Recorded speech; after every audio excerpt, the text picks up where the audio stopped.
Hi, I'm Doug. And I'm Cathy. Join us as we follow the moon. Today, we want to share with you a Thousand Trails Park that we visited in Tennessee. Now, a few weeks ago, you saw us at Cherokee Landing. Today, we're going to be over at Natchez Trace.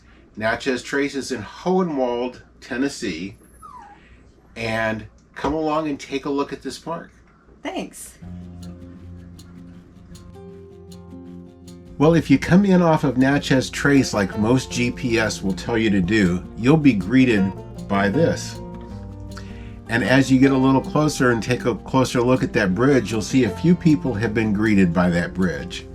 So if your GPS routes you in Natchez Trace Parkway to the park, don't do it. We were told by a camper in our last campground who had been here to come in on 241 from the south. That's definitely the way you want to go. When you come in 241, you come in just this side of the bridge.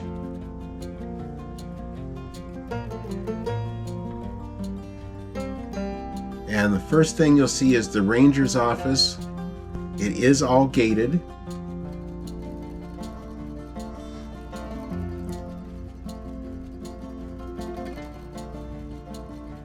And coming up the boulevard on the right is the main management office. We're going to go ahead and cross that boulevard. In between those lanes of the boulevard is one of the dump stations. And the first big building you'll see is their pavilion. This is a very active park, and every weekend they had things going on there in the pavilion. The pool was closed for the season, but it's a nice pool.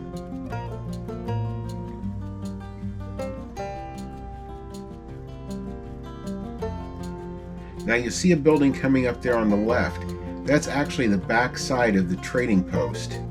The trading post is their little general store you can access from inside the park, or this side is out facing the road, so you can access it from inside or outside the park.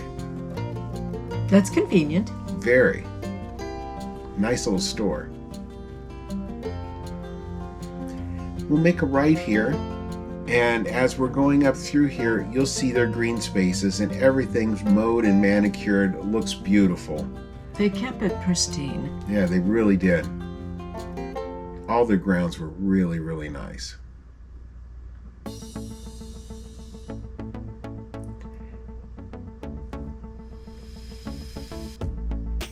One thing to be aware of with this park, there's very few full hookup sites and even fewer full hookup with 50 amp. Most of their sites, probably 80% or more of their sites, are 30 amp and water only. But the area we're coming up to here, which they call the beach, is right on the lake. There are a few campsites along here, and they are all full hookup sites. This was very beautiful, but it was not open to the dogs on the beach. Yeah, it is a dog-free beach.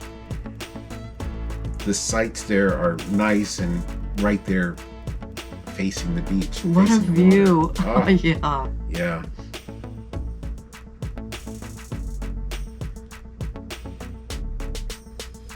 And if you weren't staying in an RV and you were staying in one of their cabins, they did have a group of cabins right off the side of the beach. And in fact, they had this little bridge right here that connected the beach over to where the cabins were. And it would accommodate probably at least 40-foot rigs.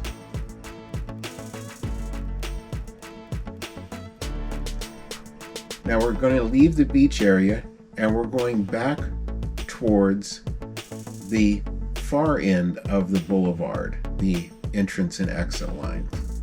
This park is massive.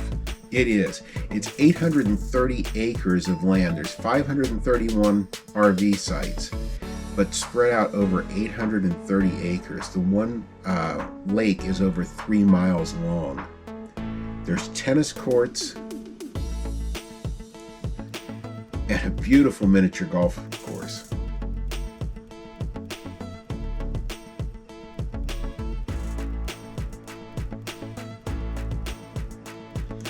And where this little road coming from the beach comes over and meets the boulevard, if you continued on back, you'd see their lodge, and there's some more cabins back there. And coming soon, they're going to put in a tiny house village. Now we crossed the boulevard, the entrance and exit lanes, and now we're going on around by where most of the camping is.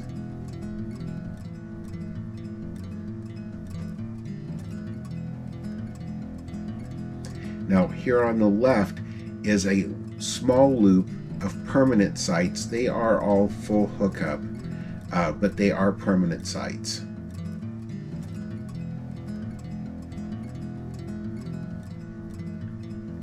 Now this road has a higher speed limit on it. It goes completely back around the side of the park and accesses the other phases. You'll see these cabins coming up here. This first loop is all cabins, and we're bringing you back here basically to show you the laundry and the bathhouse. This is one of 2 laundries in the park, and I will say it's the one thing that kind of surprised me. It's a beautiful bathhouse, very well maintained, very well taken care of. Tile floors, painted walls, the showers are all fiberglass.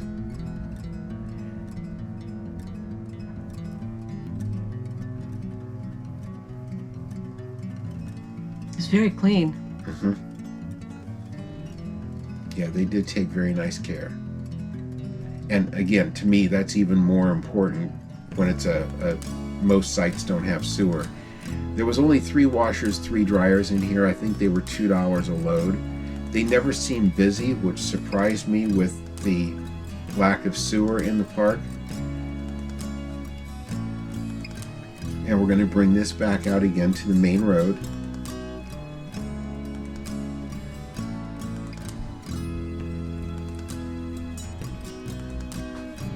Do have dumpsters right there by the main road for the cabin section, and you'll see more cabins going down along this main road.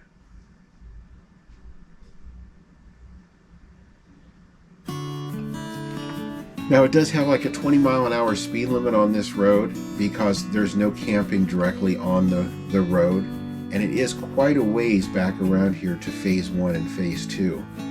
Like I said, 830 acres, it's a lot of land, and it's very, very pretty land. It is a little bit hilly. The sites are not terribly level. Do keep that in mind. The first site we went into, we couldn't level on. We had to move to the site next door to it.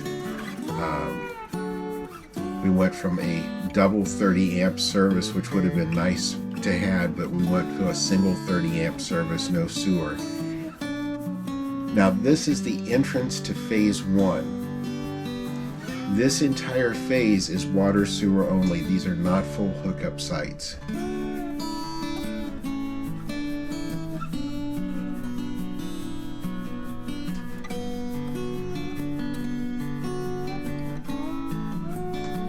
They are nice big sites.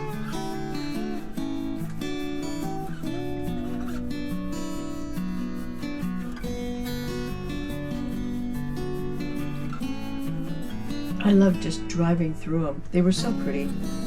Yeah, it was beautiful country.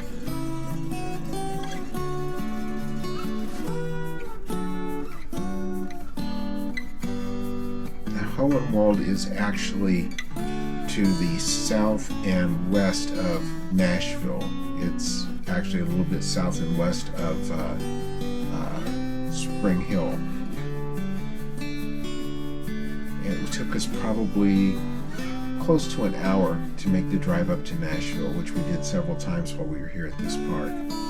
But it's really nice, quiet area, and it's got great roads connecting it to the surrounding area. Mm-hmm.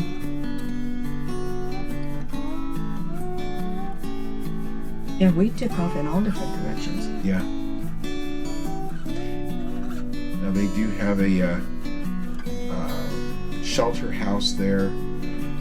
They do have play area there. And there's a second one just as nice in the next one. We just didn't get shots of it. That's right. And then this is their bathhouse and laundry. This is the only other laundry facility in the park. Phase 2, where we stayed, is the largest area, and we'll show you that coming up here in a moment. But it does not have a laundry in it, so you either need to come to the one here in Phase 1 or the one over by the cabins for your laundry.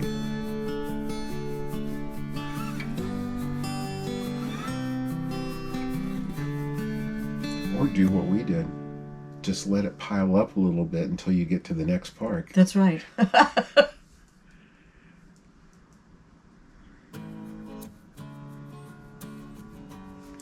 I'm not one that I like to break camp particularly to have to go empty the tanks, so we were conserving water as much as we could, and we made it the entire trip on our tanks. We were there for 11 nights. It was amazing. It kind of surprised us how well we did. And the weather was beautiful too, so I don't think we were using our air conditioner. Yeah, no, we weren't. And we've got an upcoming video that'll let you know a little bit more about how we got by with our air conditioning too.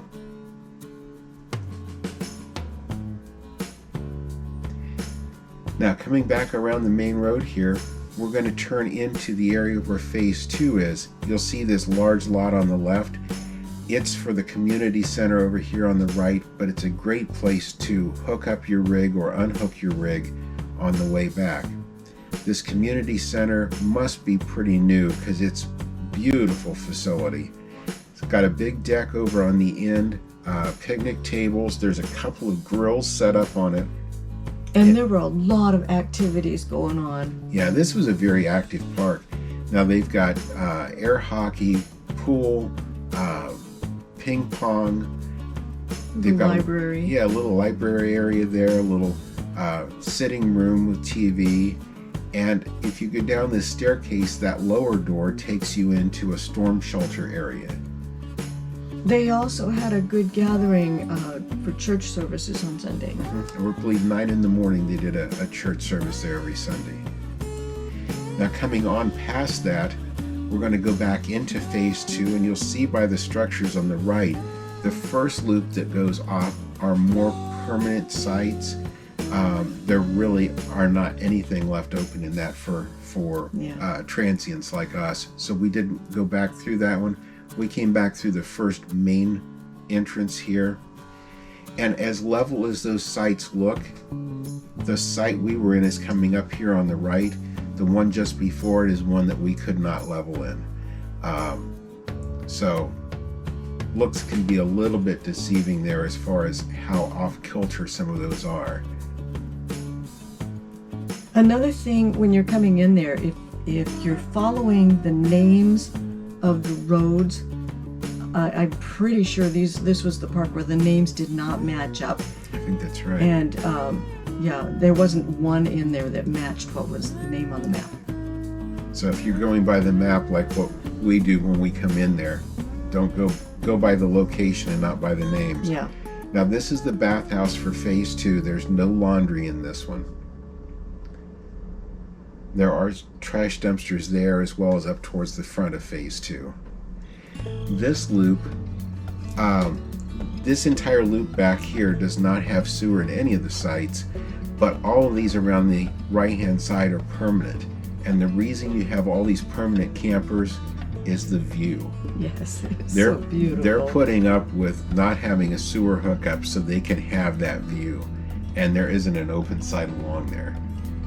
And they were very creative in their setting up. They had docks and privacy fences and big decks on some of them, even the ones that weren't waterfront. But you can tell they really enjoy the climate in that area and spend a lot of time outdoors. So a lot of side-by-sides out there, a lot of activity. There gives you a little idea as far as the docks and the decks and everything that have been built there. Big grassy area over here in the middle. There's a couple of pull-through spots back here. And I believe there's 1 or 2 50 amp spots there in the middle also. This was one of the busiest parks that we were in. Yeah, it was. It wasn't one that just geared up on the weekends. It was busy throughout the whole week. It is a year-round park. The other park that we talked about a few weeks ago at Cherokee Landing is a seasonal park. This is the other Tennessee park that Thousand Trails have, and this one is year-round. It's a very, very busy, active park. Now the children's area is up on the left there. You can see the pavilion. We're not going to get a shot of the playground as we turn here on this corner. We're bringing you around the far side of the phase 2. Now these again all back up to the water. There's water. This phase 2 is basically on a peninsula. Yes. It's looks kind of like Florida on the map.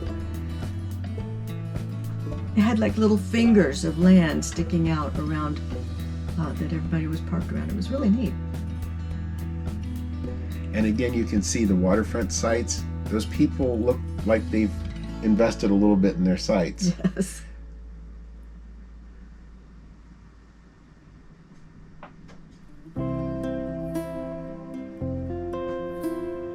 They were working while we were there, which was late in the season. They were hauling gravel out to sites and re-leveling sites and doing a lot of maintaining on the park. I was very impressed with what we were seeing.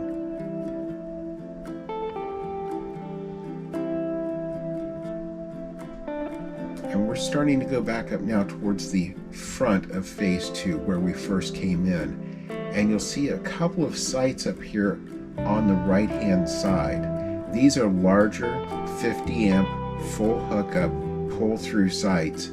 Those are beautiful sites. And at the very end of them is a big easy access pull through dump site. So if you do need to use their dump station, the trash is right there in front of it. That's a great area. We're going to turn and come back down here by where we were parked.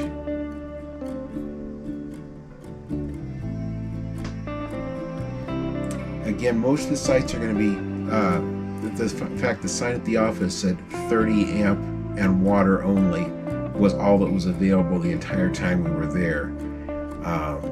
But as pretty as the park is, it was worth it. It was definitely worth it.